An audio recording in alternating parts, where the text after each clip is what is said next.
ത്രിയേക ദൈവത്തിന് സ്തുതി. മനുഷ്യ അവതാരം ചെയ്ത നമ്മുടെ കർത്താവിൻ്റെ ജനനത്തെ ഓർക്കുന്നതായ ഈ കാലഘട്ടത്തിൽ വളരെ ഒരുക്കത്തോടും പ്രാർത്ഥനയോടും ആയിരിക്കാൻ നോക്കണം നമുക്ക് സാധിക്കേണ്ടതാണ്.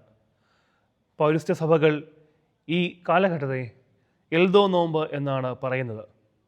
എൽദോ എന്ന വാക്കിൻ്റെ അർത്ഥം ജനനം.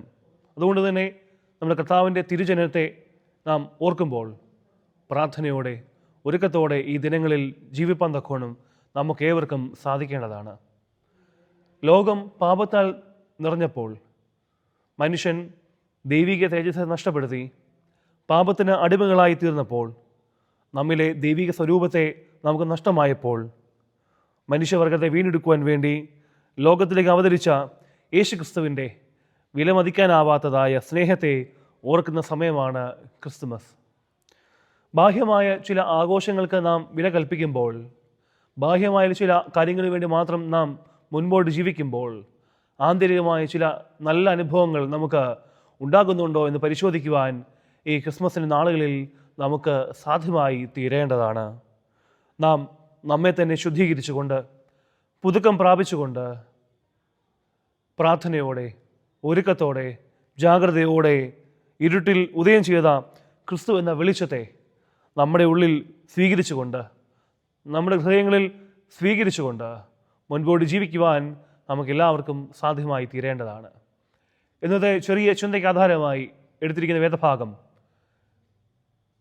യെശയ്യാവ് പ്രവാചന പുസ്തകം 9-ാം അധ്യായം 2 മുതൽ 7 വരെയുള്ള വാക്യങ്ങൾ. അതിൻ്റെ 2-ാം വാക്യം വായിച്ചു കൊള്ളട്ടെ. ഇരുട്ടിൽ നടന്ന ജനം വലിയൊരു വെളിച്ചം കണ്ടു. അന്ധതമസ്സുള്ള ദേശത്ത് പാർത്തവരുടെ മേൽ പ്രകാശം ശോഭിച്ചു.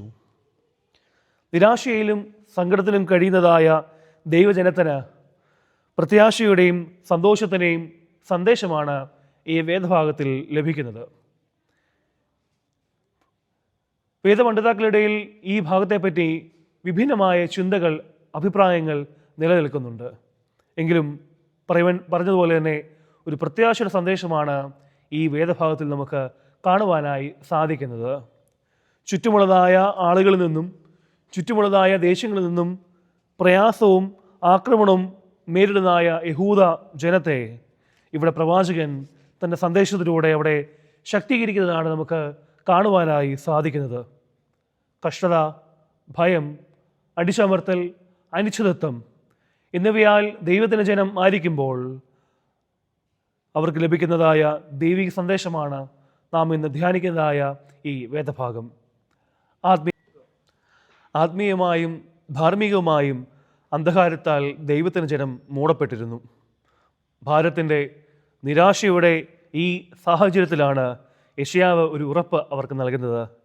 സകല അന്ധകാരത്തെയും സകല പ്രയാസങ്ങളെയും അതിജീവിക്കുന്ന ഒരു വലിയ വെളിച്ചം.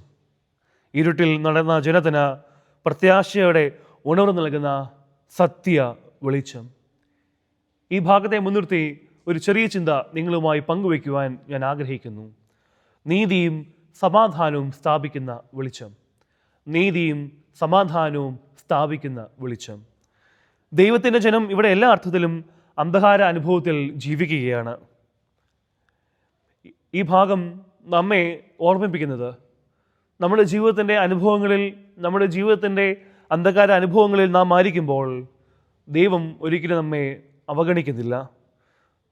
ജീവിതത്തിലുണ്ടാകുന്നതായ പോരാട്ടങ്ങൾ, ഭയങ്ങൾ, നിരാശകൾ, സമ്മർദ്ദങ്ങൾ എന്നീ അവസ്ഥകളുടെ മധ്യത്തിൽ നാം ജീവിക്കുമ്പോൾ എങ്ങനെ അതിനെ മറികടക്കണം, എങ്ങനെ അതിൽ നിന്ന് പുറത്തു പോകണം എന്ന് നാം ചിന്തിക്കുമ്പോൾ ഈ വേദഭാഗം നമ്മോട് പറയുന്നത് ഏത് അന്ധകാരത്തെയും പ്രകാശിപ്പിക്കുന്ന ഒരു സത്യ വെളിച്ചം ഉണ്ട് എന്നാണ്. അത് നമ്മുടെ ഹൃദയങ്ങളിൽ ദൈവം നമുക്ക് തന്നിരിക്കുന്നു.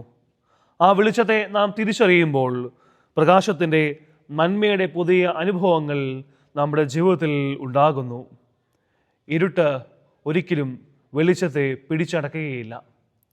ഒരു നീണ്ട രാത്രിക്ക് ശേഷം പ്രഭാതത്തിൻ്റെ കിരണങ്ങൾ വിരിയുന്നത് പോലെ നമ്മുടെ ജീവിതത്തിൻ്റെ അനുഭവങ്ങളിലും ഇരുട്ടിൻ്റെ അനുഭവം മാറി പ്രഭാതത്തിൻ്റെ പുതിയ കിരണങ്ങൾ നമുക്കുണ്ടാകുന്നുണ്ട് എന്ന് ഈ ഭാഗം നമ്മെ ഓർമ്മിപ്പിക്കുന്നു.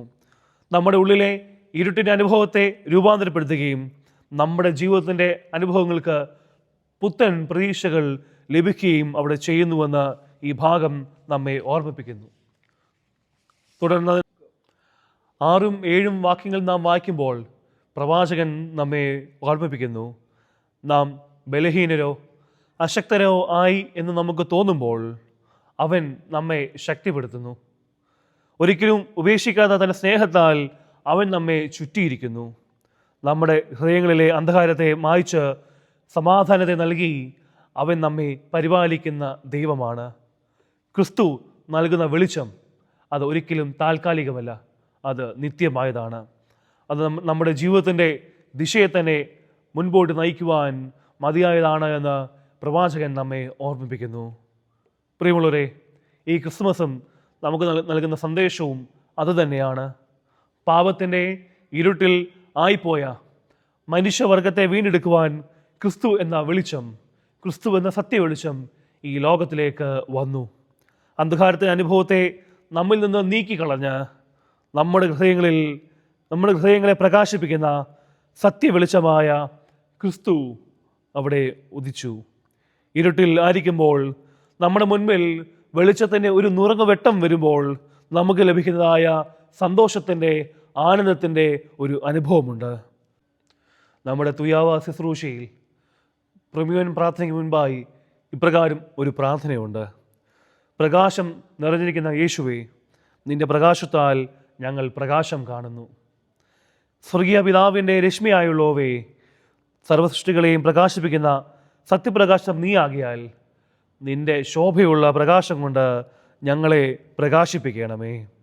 പ്രിയമുള്ളവരെ, ക്രിസ്തുവാകുന്ന സത്യ വെളിച്ചത്തെ നമ്മുടെ ഹൃദയങ്ങളിൽ സ്വീകരിച്ചുകൊണ്ട് അത് അനേകർക്ക് പകർന്നു നൽകിക്കൊണ്ട് ഈ ക്രിസ്മസ് നാളുകളിൽ ജീവിക്കുവാൻ തക്കോണം നമുക്ക് ഏവർക്കും സാധ്യമായി തീരട്ടെ. അതിന് ദൈവത്തെ ആത്മാവ് നമ്മെ ഏവരെയും ശക്തീകരിക്കുകയും ബലപ്പെടുത്തുകയും അനുഗ്രഹിക്കുകയും ചെയ്യുമാറാകട്ടെ. ആമേൻ.